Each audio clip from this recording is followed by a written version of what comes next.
Pues nadie te ama como yo, pues nadie te ama como yo.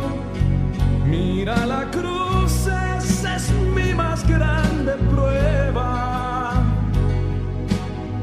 Nadie te ama como yo. Pues Bienvenidos a Creciendo Juntos en Nuestra Fe Católica, el programa que le ayudará a conocer la riqueza de su fe y a profundizar en su relación personal con Jesucristo en su iglesia. Y ahora con ustedes, el Padre Julián Cardona. Nadie te ama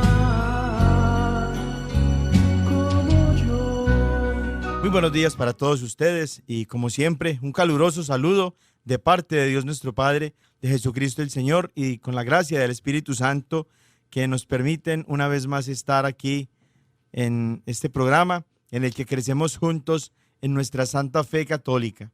Allá donde estés, como sea que vaya tu día en este momento, que apenas comienza este día que nos regala el Señor, seas bendecido tú y tu familia con toda clase de bienes espirituales y celestiales de parte de ese Dios que es amor, de ese Dios que no se reserva nada para sí, sino que se dona por entero hasta darnos inclusive a su Hijo Jesús por nuestra salvación. Vamos sin más tardanzas a dar inicio entonces a este diálogo de fe, de amor, de comunión entre hermanos y hermanas en torno a la palabra de Dios, y para eso decimos en el nombre del Padre y del Hijo y del Espíritu Santo. Amén. Soberano Señor, queremos entregarte nuestra oración matutina de agradecimiento, de admiración. Nos sobrecoge tu amor misericordioso, la grandeza de tu poder, la ternura de tu amor soberano. Cada cosa que haces, Señor, en bien de nosotros, tu presencia constante que no nos abandona ni siquiera cuando nosotros cometemos el pecado, porque inmediatamente la gracia de tu Espíritu Santo nos habla en la conciencia para hacernos volver a través del sacramento de la reconciliación a estar en gracia de nuevo, para no alejarnos más de ti, para no darte nuestra espalda, para caminar en plena unión contigo. Te entregamos, Señor, nuestra vida, nuestro ser, nuestro trabajo, nuestra salud, nuestro bienestar, nuestros proyectos y nuestras metas, incluso las cosas que a través del trabajo y de tu generosidad nos has permitido conseguir. Todo lo que somos y tenemos, Señor, lo consagramos a ti en esta hermosa mañana que nos regalas. Te queremos pedir que guíes nuestra vida, que nos ayudes a tomar decisiones según el querer de tu santa voluntad y que sea todo para darte honra y gloria a ti, para alabarte y adorarte, a ti nuestro único Dios, vivo y verdadero, que nos amas infinitamente. Te queremos entregar también las necesidades de mis hermanos y hermanas que están siguiéndonos en este momento y por quienes nos van a escuchar más adelante también a través de la internet.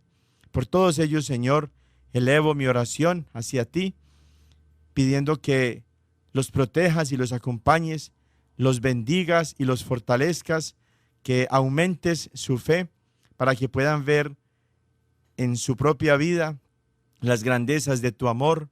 Amén. En el nombre del Padre, y del Hijo, y del Espíritu Santo. Amén.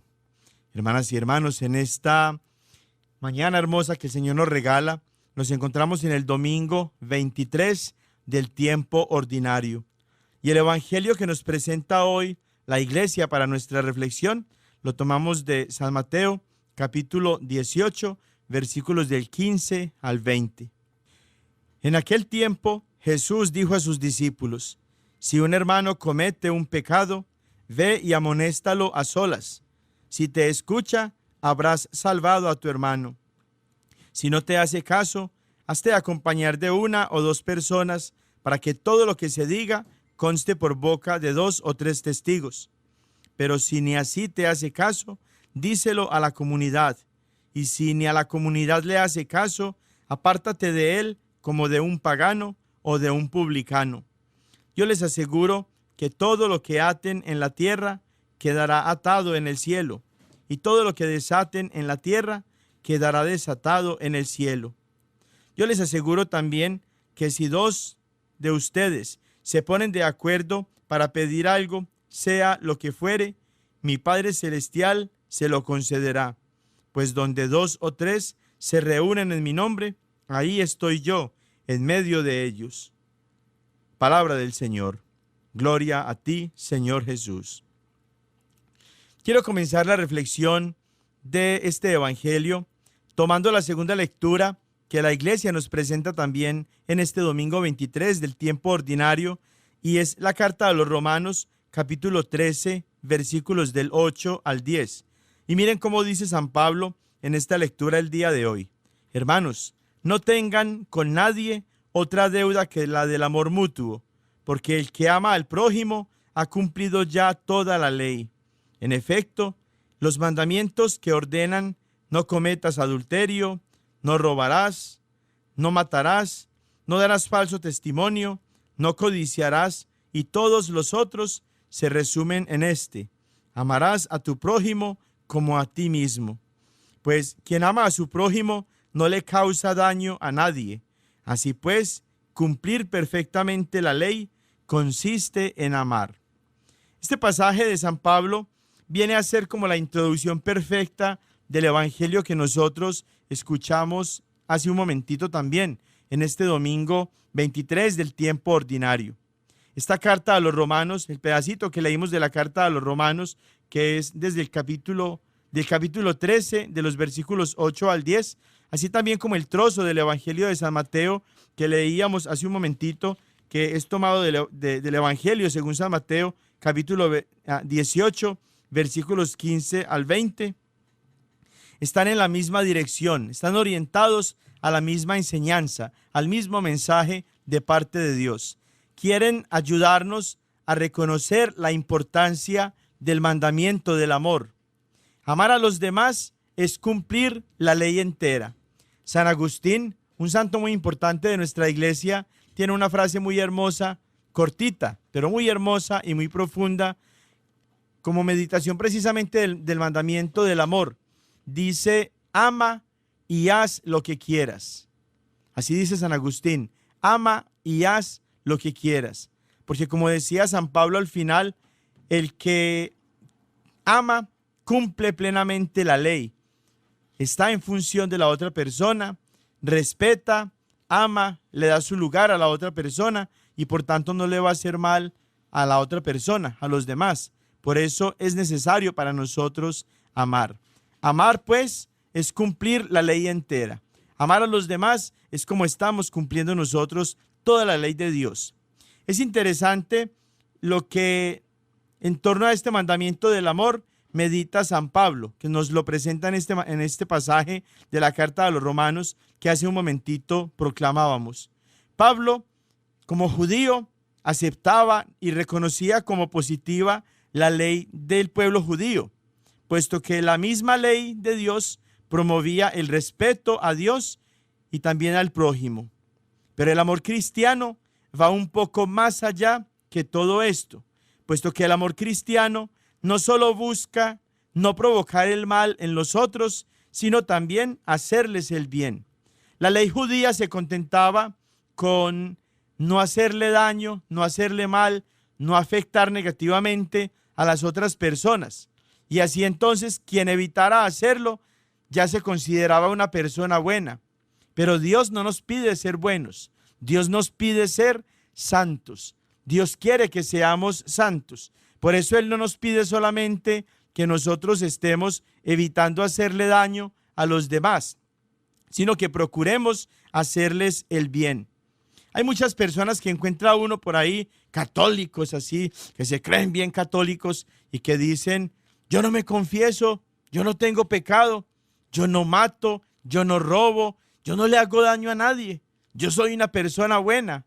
Esa es la mentalidad propia de un judío que se creía practicante de la ley y podríamos decir que lo era en realidad, porque no le hacía daño al prójimo. Pero eso no es lo que Cristo quiere solamente. Cristo no quiere solamente que tú no le hagas daño a los otros. Cristo quiere que tú procures el bien de los otros. Cristo quiere que tú tomes la iniciativa de hacer el bien a los demás. Cristo no se contenta solo con que tú tengas una relación correcta con Dios y con los demás. Cristo quiere que tú ames a Dios y que ese amor lo lleves al máximo, amando a tu prójimo, amando a los que están en torno a ti, amando a tu familia, amando a tus vecinos, amando a tus compañeros de trabajo y de escuela, amando a los hermanos de tu comunidad de fe en la que tú te congregas, amando a aquellos que están en necesidad y a quienes tú puedes y debes atender. El que ama, desde el punto de vista cristiano, no se limita pues a hacer daño, a no hacer daño a los demás, sino que procura también activamente hacerles el bien y buscar la felicidad de aquellos a los que ama. El modelo de esta clase de amor para nosotros, por supuesto, es Jesucristo nuestro Señor, quien amándonos hasta el extremo, dio su vida por cada uno de nosotros. Ese es el modelo de amor que nosotros debemos buscar. Y ese es el modelo de amor en el cual Jesucristo nos está dando un mandato en el Evangelio el día de hoy. Y ese mandato se llama la corrección fraterna. Cuando nosotros vemos que alguien comete un pecado, no nos quedamos pasivamente y cómplicemente en silencio. No, nosotros salimos en busca de la persona que ha cometido ese pecado y la corregimos con amor, con caridad, pero con firmeza y en la verdad. Porque sabemos que las personas que cometen un pecado se están condenando. Y si nosotros evidenciamos algo como eso, tenemos la obligación cristiana y la obligación moral de salir a corregir a esa persona. No a juzgarla, no a criticarla, no a murmurar en contra de ella y a dañarle su reputación, cuando lamentablemente tan común en las personas es el salir a decir cosas malas de los otros a espaldas de ellos. No, señores, así no. Cristo lo que nos pide es ser valientes, ser decididos, cimentarnos en la verdad y de esa manera entonces salir a corregir a las personas que están cometiendo pecados de nuestra misma familia, de nuestro propio círculo familiar, de nuestro propio círculo social. Hay papás que no quieren corregir a sus hijos que están en las drogas, que tienen tendencias homosexuales y que practican la homosexualidad, que están viviendo en concubinato, y hay papás que inclusive tienen a sus hijos viviendo en concubinato en sus propios hogares, bajo su propio techo, y no les dicen nada, y saben que están en pecado mortal, pero no les importa, o no quieren contrariar a ese hijo, a esa hija, porque entonces se va a enojar y ya no me va a hablar. No, señores, hay que hablar con la verdad, hay que corregir a esos hijos con valentía, con caridad cristiana, pero hay que corregirlos porque se están condenando. Hay esposas que no le llaman la atención a sus esposos que son unos borrachos. Y, ay, es que se va a enojar mi esposo. O ¿qué irá a decir? No, hay que corregir esos males que van hundiendo sus raíces en la familia, en el matrimonio, entre los hijos, entre los hermanos, en la comunidad de fe. A veces a nosotros como sacerdotes nos toca también denunciar los males que vemos en nuestra comunidad, en la sociedad. No podemos nosotros quedarnos callados porque, como nos dice la primera lectura el día de hoy, somos centinelas, es decir, somos vigilantes en función de nuestra comunidad. Así lo expresa con mucha firmeza el libro del Éxodo en el capítulo 33, versículos del 7 al 9 que leíamos hoy. Los sacerdotes somos centinelas, somos vigilantes en la comunidad, pero no solamente nosotros. Los papás y las mamás son vigilantes, son centinelas en su comunidad doméstica, en la familia. Y así también cualquier hermano y hermana en la comunidad, en la sociedad, en el grupo cualquiera en el que nosotros nos encontramos, estamos llamados por Cristo mismo a ser la corrección fraterna, a llamar aparte a ese hermano y decirle siempre con amor: estás haciendo algo malo, estás cometiendo un pecado. El mandato de Dios ha sido siempre amar al pecador y odiar y rechazar al pecado. No odiamos al pecador, no rechazamos al pecador. Por ejemplo, un hermano, una hermana que tenga una tendencia homosexual y que esté practicando la homosexualidad, la iglesia no lo rechaza. La iglesia acoge a ese hermano que está practicando esta clase de vida sexual desordenada. La iglesia lo acoge, pero no acoge al pecado. Eso es lo que el Papa Francisco ha tratado de mostrarnos cuando muestra el rostro misericordioso de Dios a las personas que tienen esta clase de tendencias, pero eso no significa que el pecado no sea pecado. Amamos al pecador, odiamos y rechazamos al pecado. Y una última nota en torno al Evangelio es cuando Jesucristo nos dice que cuando 2 o 3 se ponen de acuerdo en la tierra para pedir algo, se lo dará Dios que está en el cielo a quienes se pongan pues de acuerdo para pedir estas cosas, ¿sí? Esto es porque hacemos más fuerza ante Dios cuando las cosas las pedimos en común que cuando nosotros oramos solitos, ¿sí? De ahí la necesidad entonces de que juntitos celebremos en la Eucaristía este acto de adoración a Dios, en el que también nos ponemos más de 2 o 3 de acuerdo para suplicar a Dios algo y para pedir entonces que Dios nos lo conceda.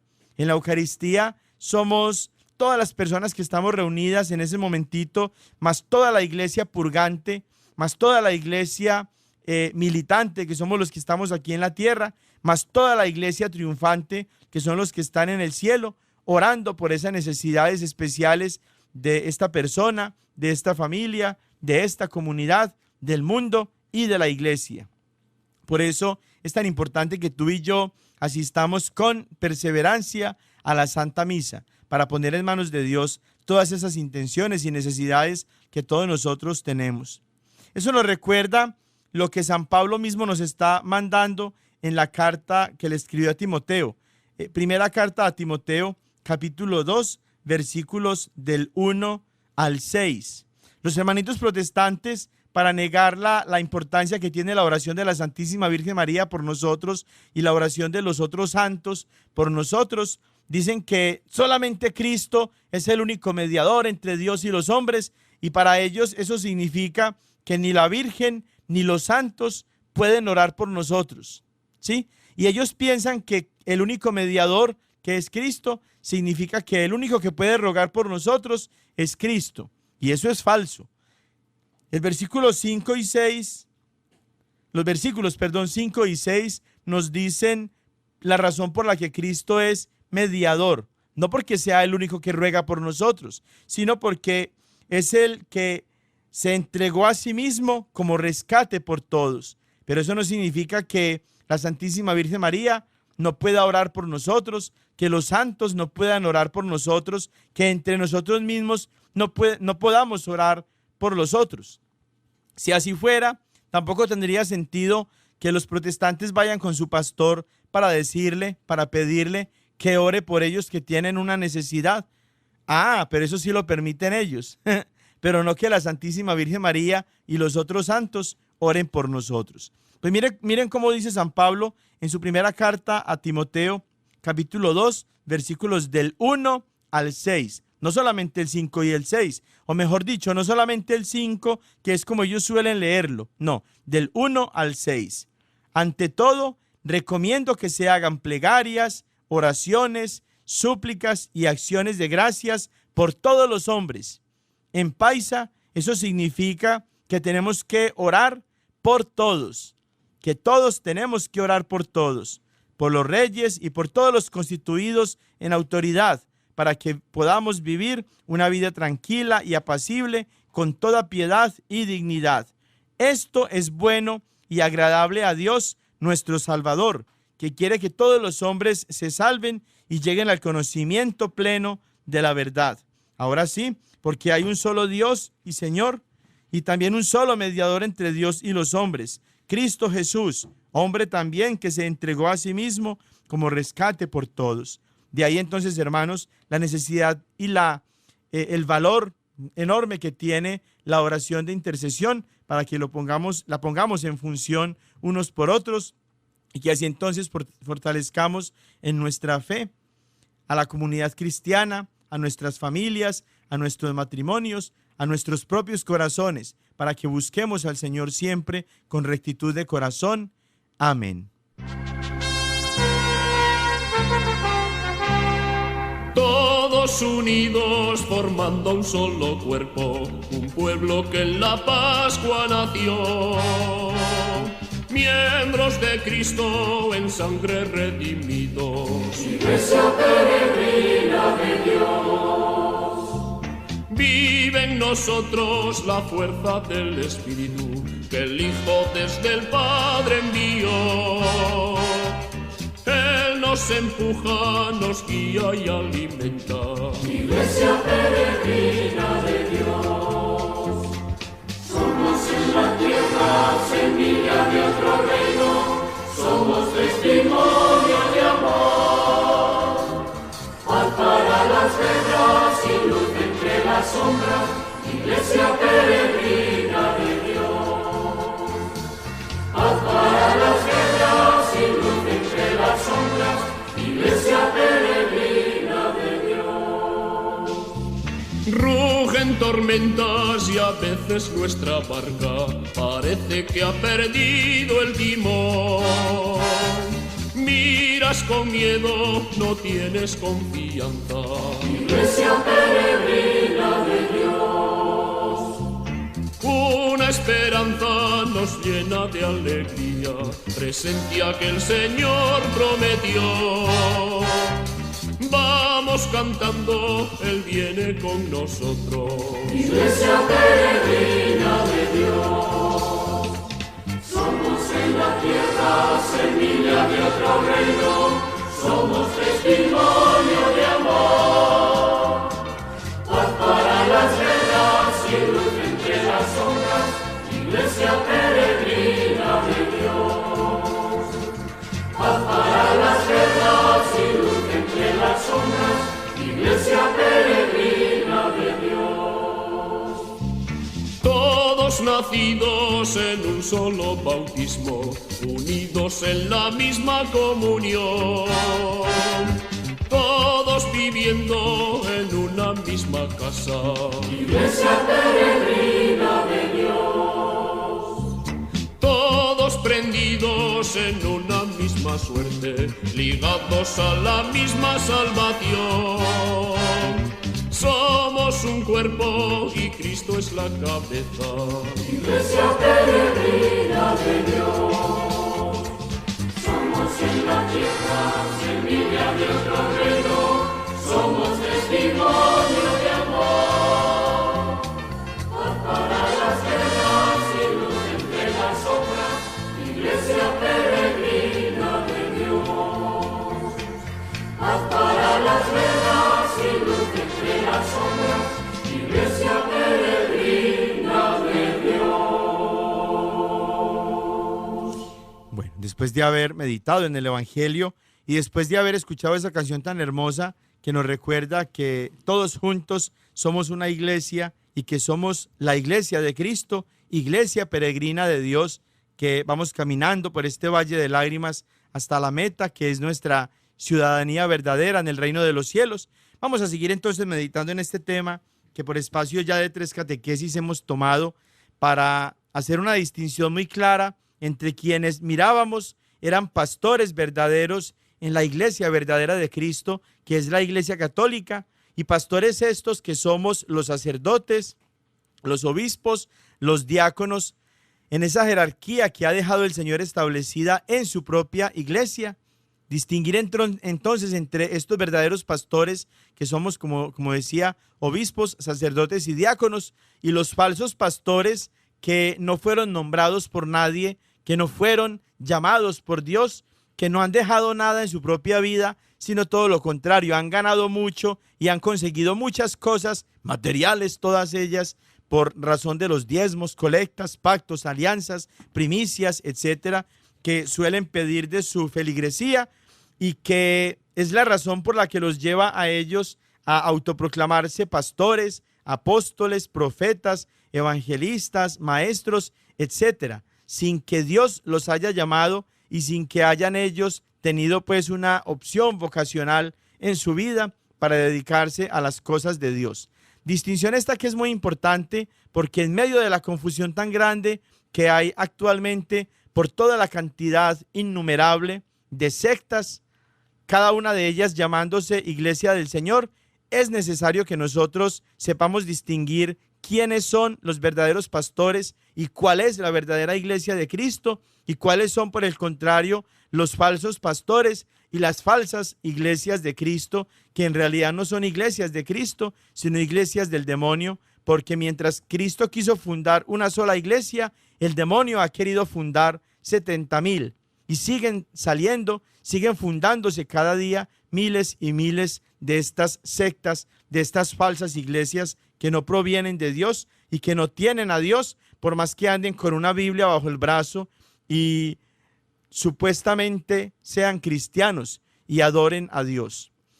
Vamos a tomar el pasaje de la segunda carta de San Pablo a los tesalonicenses para continuar entonces con este tema. Segunda carta a los tesalonicenses, capítulo 2, versículos primero del 1 al 3 y después del 9 al 12. Ustedes pueden leer toda esa carta bellísima de San Pablo a los tesalonicenses, pero por razón del tiempo vamos a tomar aquí nada más capítulo 2, versículos del 1 al 3 y después del 9 al 12.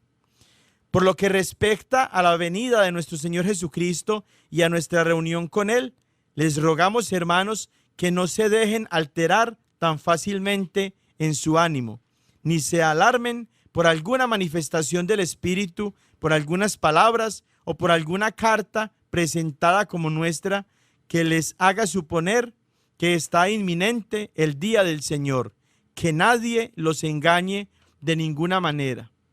Es importante esta primera parte de esta carta porque nos alerta acerca de algo que sucede con la gran mayoría de estas sectas protestantes, y es que se valen del miedo que siembran en el corazón de las personas incautas y poco formadas en su fe acerca de la venida de Cristo para manipularlas y para hacerles entonces abandonar la iglesia católica, la iglesia verdadera, y entrar entonces a esos changarritos, a esos negocios en los que la única intención que tienen los pastores es enriquecerse no con la fe de las personas, sino con el dinero que estas pobres personas de buen corazón y de buenas intenciones pagan, movidos precisamente por el temor. Está diciendo San Pablo, no se dejen alterar tan fácilmente en su ánimo, ni se dejen alarmar por esa clase de mensajes que proclaman que Cristo está cerca, que Cristo viene ya, que ya se acerca a Cristo, que es la hora de la segunda venida de Cristo, que viene entre las nubes del cielo, que viene sobre un caballo blanco con trompetas de los ángeles, etcétera. Ese mensaje manipulador que siembra temor en el corazón de las personas es para manipularlas precisamente en sus corazones, en sus voluntades, y hacer con ellos lo que les dé la gana, orientados a enriquecerse materialmente. Al final de este pasaje, ya en los versículos 9 al 12, dice el mismo San Pablo, la venida del impío, es decir, la venida de aquel que se opone a Dios, de cada uno de estos que cierran su corazón a Dios y que son contrarios a Él, la venida del impío estará señalada por el influjo de Satanás, con toda clase de milagros, señales, prodigios engañosos y todo tipo de maldades que seducirán a los que se han de condenar por no haber aceptado el amor de la verdad que les hubiera salvado. Miren que el común denominador de estas personas es el salir detrás de donde se escucha que hacen milagros, y las redes sociales se han convertido en un medio de difusión de todos estos engaños de los falsos pastores protestantes que supuestamente hacen milagros para atraer a los incautos y a los de una fe débil y arrastrarlos entonces, como dice San Pablo, con toda clase de milagros, señales, prodigios engañosos, es decir, que no son ciertos, son cosas ficticias, cosas preparadas, cosas actuadas, no son verdaderos prodigios, pero engañan a la gente. Y todo este tipo de maldades que seducen a los que se han de condenar. No se salvan los que se van para estos changarritos, sino que se condenan por no haber aceptado el amor de la verdad que les hubiera salvado. Por eso escuchábamos ahorita en primera carta a Timoteo, capítulo 2, versículos del 1 al 6, pero particularmente en el versículo 4, que Dios quiere que todos los hombres se salven y lleguen al conocimiento pleno. Oigan, pleno de la verdad. Dios quiere que todos los hombres nos salvemos y que crezcamos en el conocimiento pleno de la verdad. Pues cuando se van para los changarritos protestantes, eso es justamente lo que estas personas rechazan. Rechazan el amor de la verdad que los hubiera salvado. Y sigue San Pablo. Por eso Dios les envía un poder seductor que les hace creer en la mentira, para que sean condenados todos cuantos no creyeron en la verdad y prefirieron la iniquidad. Miren qué cosa tan seria, que hablan no entonces de la salvación, que es lo que prometen en estos changarritos, sino lo contrario, de la condenación. Y el mismo San Pablo ya en el capítulo 3, versículos del 10 al 15 de esta misma carta a los tesalonicenses, segunda carta, capítulo 3, versículos del 10 al 15, dice lo siguiente: cuando estábamos entre ustedes, les mandábamos esto: si alguno no quiere trabajar, que tampoco coma, porque nos hemos enterado que hay entre ustedes algunos que viven desordenadamente, sin trabajar nada, pero metiéndose en todo. ¿Quiénes son? Los pastores protestantes. No quieren trabajar y por eso entonces es que engañan con toda clase de milagros, señales, prodigios engañosos y todo tipo de maldades a aquellos que se dejan seducir, no para que se salven, sino para que se condenen. A esos, dice San Pablo, les mandamos y les exhortamos en el Señor Jesucristo a que trabajen, no sean sinvergüenzas, hombre, trabajen, no sean perezosos, no vivan de la gente, trabajen sin vergüenzas. Así dice San Pablo. Bueno, primera carta a Timoteo, capítulo 1, versículos del 3 al 7. Al partir yo para Macedonia, te rogué que permanecieras en Éfeso, para que mandaras a algunos a que no enseñaran doctrinas extrañas, ni dedicaran su atención a fábulas y genealogías interminables, que son más a propósito para promover discusiones que para realizar el plan de Dios fundado en la fe. El fin de este mandato es la caridad, que procede de un corazón limpio, de una conciencia recta y de una fe sincera. Algunos, ojo a esto, algunos desviados de esta línea de conducta han venido a caer en una vana palabrería.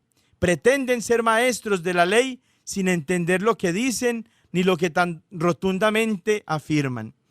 Hablan y hablan y hablan y dicen muchas cosas sin lógica, sin fundamento, sin razón de ser, y pretenden saber mucho de las Sagradas Escrituras, de la fe cristiana, de la historia, pero en últimas no saben nada.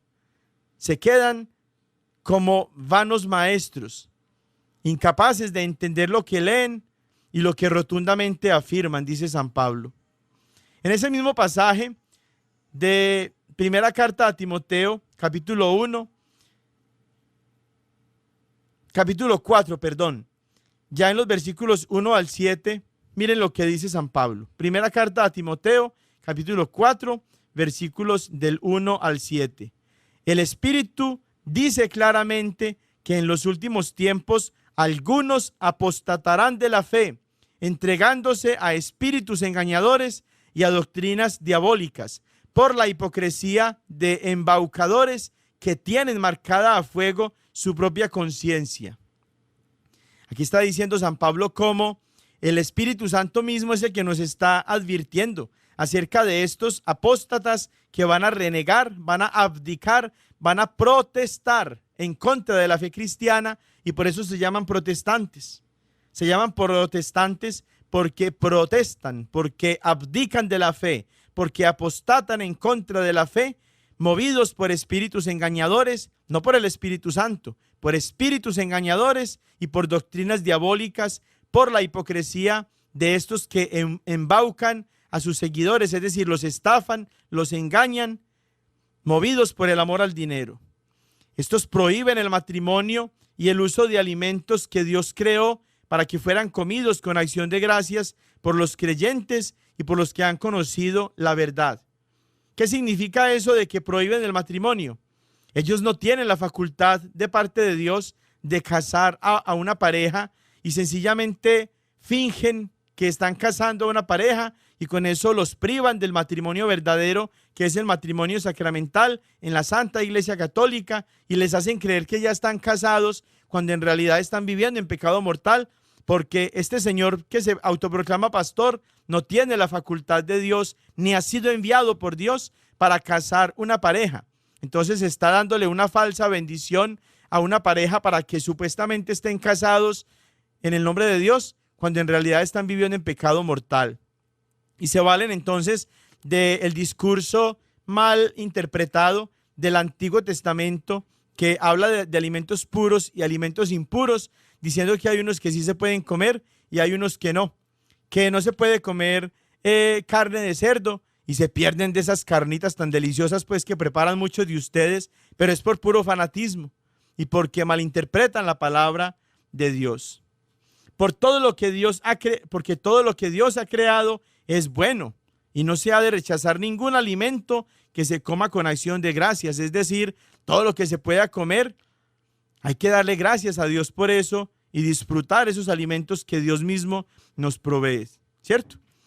Asimismo, San Pablo sigue enseñando en esta misma carta, primera carta a Timoteo, ya en el capítulo 6, versículos del 3 al 12, lo siguiente: si alguno enseña otra cosa y no se atiene a las sanas palabras de nuestro Señor Jesucristo y a la doctrina que es conforme a la piedad, está cegado por el orgullo y no sabe nada.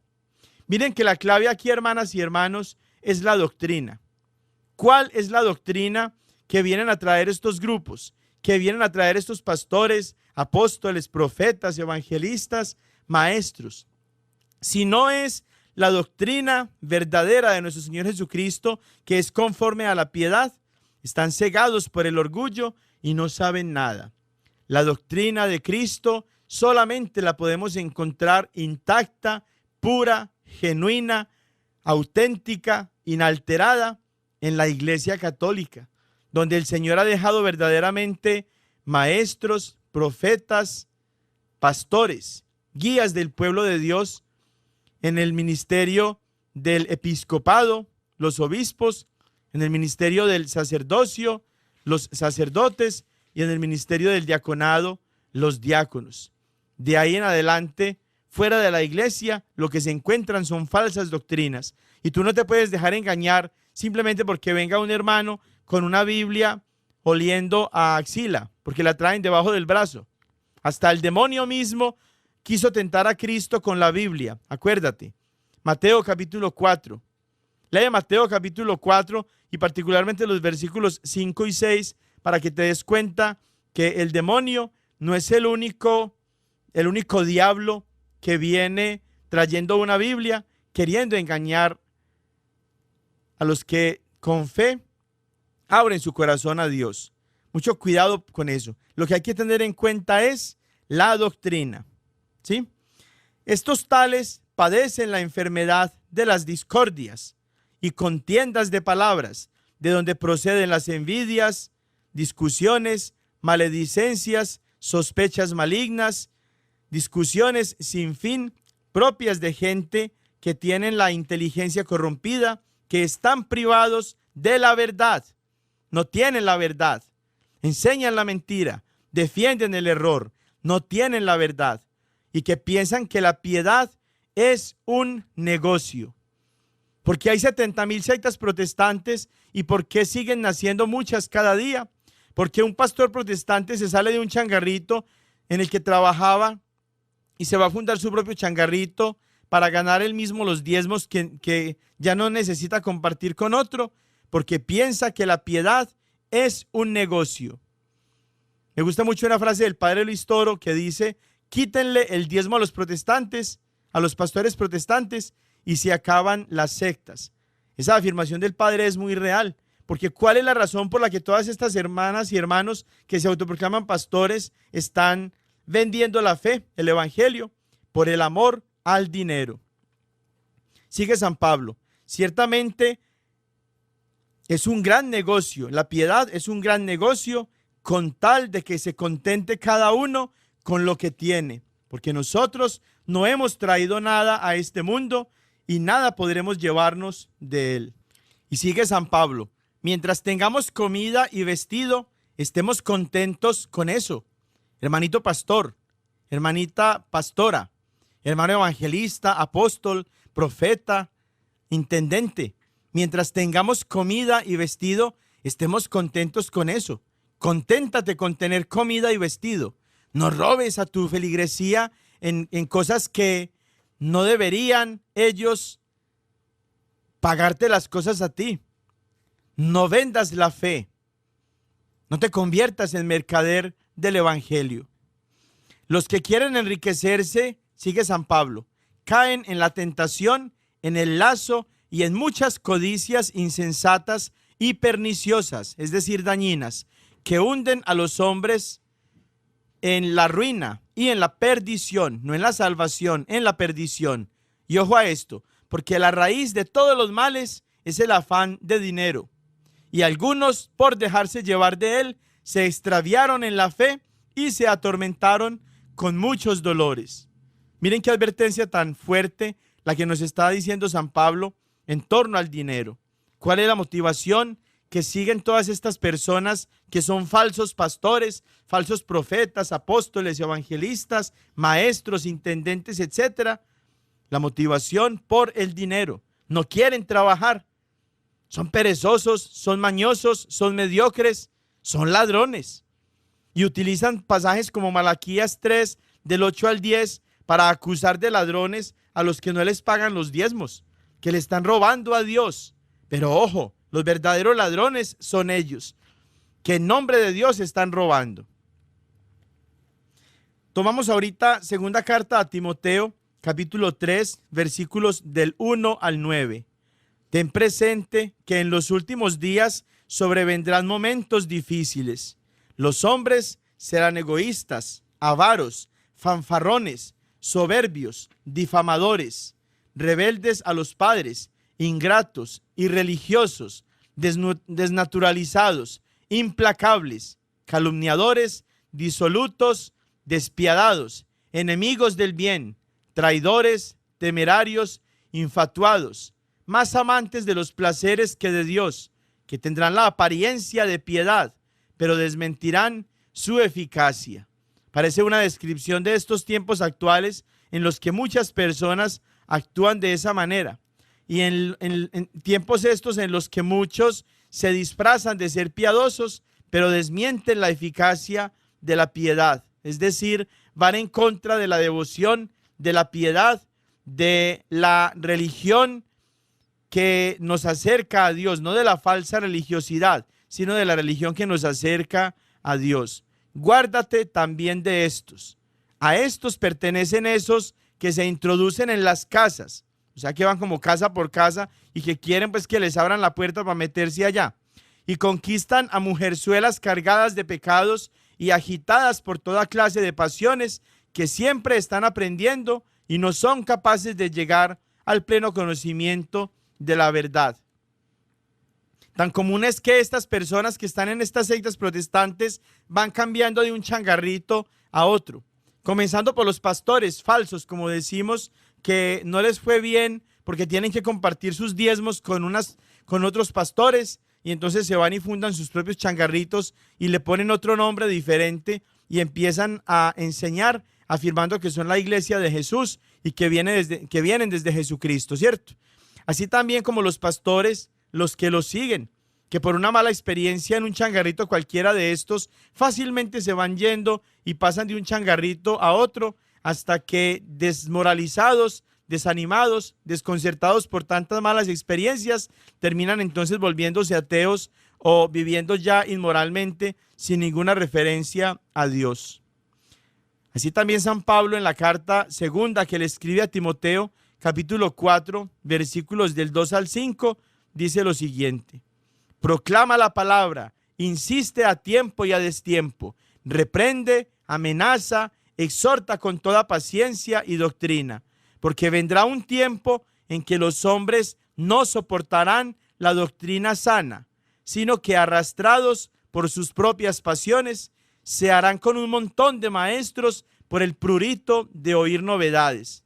Es decir, escogerán pastores falsos que les enseñen cosas nuevas, no las cosas verdaderas que vienen desde Cristo, no la doctrina de Cristo, sino una novedad de muchas cosas acomodada a las circunstancias de los tiempos que se van viviendo, donde cada uno quiere escuchar lo que le conviene, no la doctrina de Cristo, sino lo que le conviene. Apartarán sus oídos de la verdad y se volverán a las fábulas. Eso lo estamos viviendo lamentablemente en estos tiempos por razón de todas esas sectas protestantes en las que cada una predica una, entre comillas, verdad diferente, como lo decía el pastor con el que yo tuve un debate que ustedes lo pueden encontrar en mi canal de YouTube, que decía que él iba con una verdad y yo iba con la mía y que al final entonces la gente escogiera cuál verdad quería.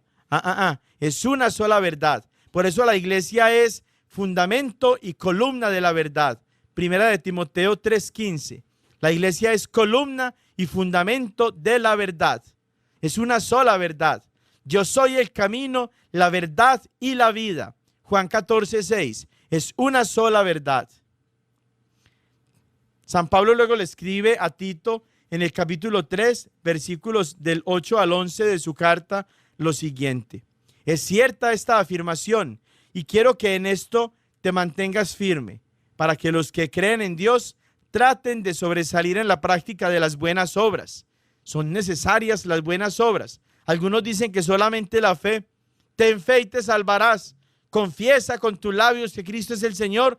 Cree que Él es tu Señor y te salvarás. Ya estás salvado automáticamente. No, San Pablo está diciéndonos que son necesarias las buenas obras. Esto es bueno y provechoso para los hombres. Evita discusiones necias, genealogías, contiendas y disputas sobre la ley, porque son inútiles y vanas. Y ojo a esto: al sectario, después de una y otra amonestación, rehúyele. Ya sabes que ese está pervertido y peca, condenado por su propia sentencia.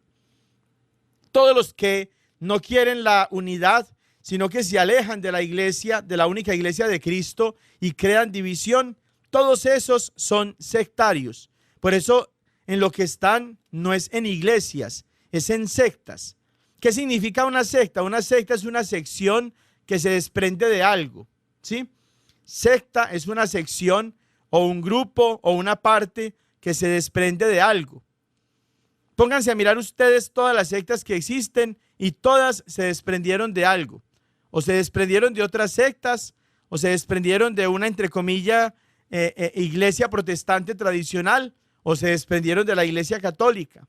Pero todas esas agrupaciones, todos esos grupitos bíblicos son sectas. Pues a esos sectarios, después de amonestarlos una y otra vez, como lo hacemos inclusive a través de este programa de su servidor, hay que rehuirles si no aceptan las amonestaciones y las correcciones, porque están pervertidos y pecan, condenados por su propia sentencia.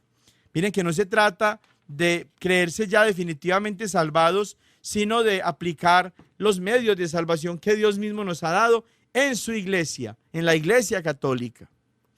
Ya dejando de lado a San Pablo, entramos ahorita con San Pedro, nuestro primer papa, y en su segunda carta, en el capítulo 1, versículos del 20 al 21, miren cómo dice San Pedro esto tan importante que ningún pastor protestante quiere leer porque no le conviene. Porque el fundamento de todas las sectas protestantes, además de ser el amor al dinero, como decíamos, es también esto que viene a continuación.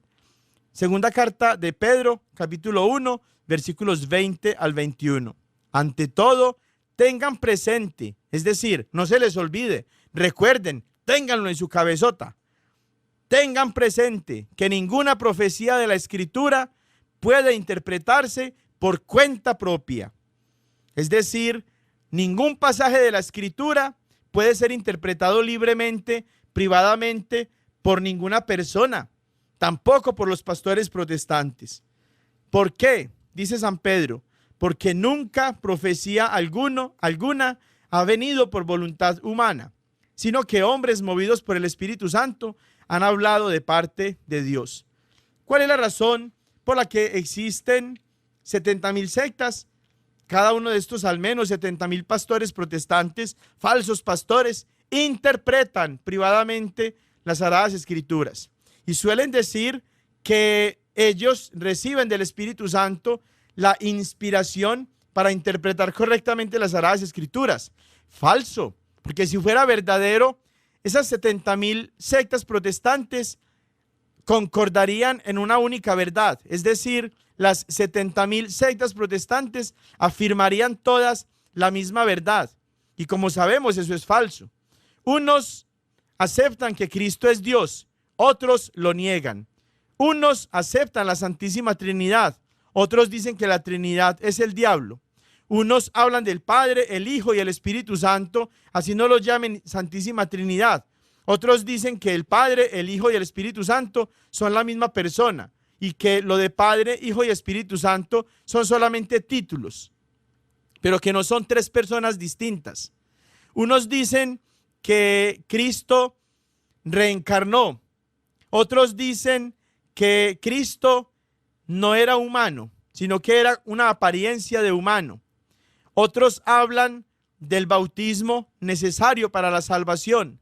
Otros dicen que la salvación ya está destinada a algunos que fueron preseleccionados por Dios para ser salvados. Es decir, hay una diversidad de doctrinas, de enseñanzas, de ideas que parten de las Sagradas Escrituras, manipuladas y amañadas al antojo y a la conveniencia de su propio corazón pervertido, como dice San Pedro, y no están en la verdad. No pueden todas estas sectas ajustarse a una única verdad, por más que digan que el Espíritu Santo les permite, por inspiración, interpretar las Sagradas Escrituras. Aquí San Pedro está diciendo que ninguna parte de las Sagradas Escrituras se puede interpretar de forma privada, de forma personal, de forma libre, porque fueron inspiradas todas estas páginas de las Sagradas Escrituras por el Espíritu Santo, y quienes las escribieron hablaban de parte de Dios.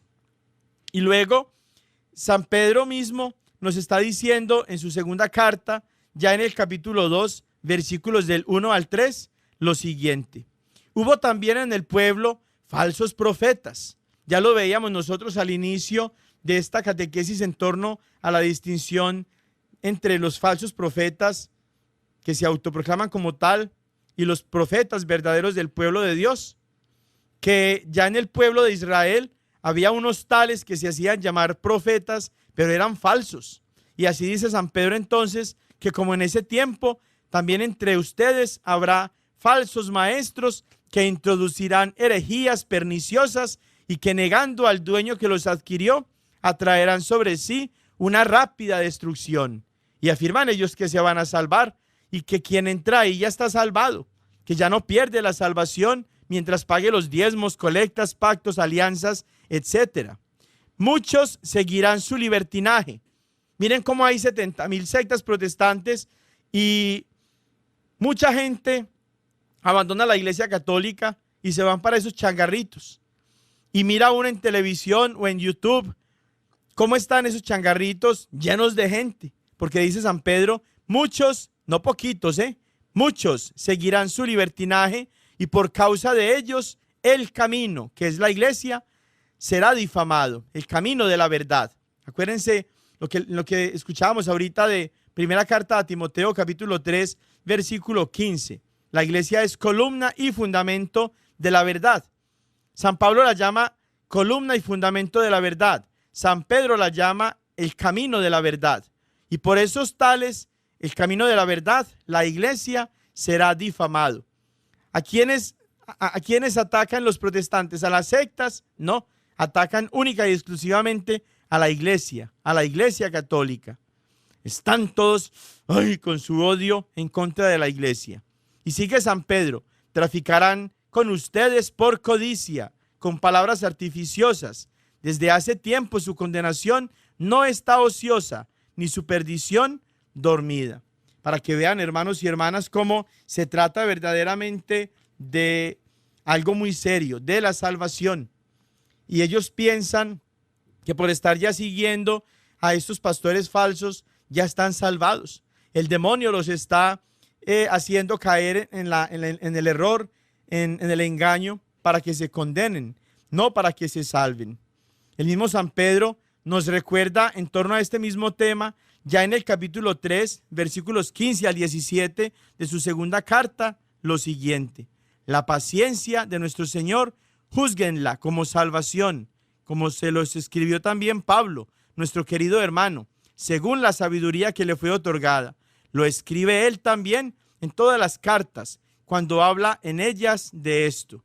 Aunque hay en ellas cosas difíciles de entender, que los ignorantes y los débiles interpretan torcidamente para su propia perdición, como lo hacen también con todas las demás escrituras. ¿Qué hace un pastor protestante, un evangelista, un apóstol, un profeta, un intendente, un maestro que se autoproclamó como tal y que no viene de Dios?